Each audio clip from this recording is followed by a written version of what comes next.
বাড়িতে ছিলাম, বাড়ি থেকে একটু রাস্তার বাইরে আসছি। এমন সময় বাড়ি থেকে ফোন আসলো যে বাড়িতে আমার রাস্তা বন্ধ করে রেখেছে।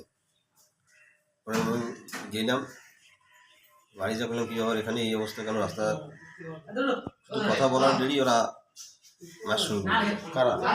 মোস্তাকিন ছিল, মোস্তাকিন না, মোস্তাকিনের এইরকম ইয়ে হয়েছে। মোস্তাকিন ভাসতে, মোস্তাকিনের ভাই, ওরা রডের পাইপ, দা, তারপরে যে 22 যেগুলো বাদের মাস শুরু করেছে। বাস ছিল। কি নিয়ে মারা হয়? ওরা কত ছিল টোটাল? ওরা মোটামুটি 8 জন। বিষয়টা কি নিয়ে? বিষয়টা একটা ওই জমি নিয়ে, যেটা একটা বসার ইয়ে ছিল যে বসবে, দুজনে বসে একটা ইয়ে করবে। তার আগে ওরা পরিকল্পিতভাবে আজকে আমাদেরকে কেউ না জানি ওরা রাস্তা বন্ধ করার দখল করার একটা করে রেখেছে, প্ল্যান করছে এবং কার্যক্রম শুরু করছে। এদের মধ্যে আমি স্পটে গেলে আমাকে মার দেয়।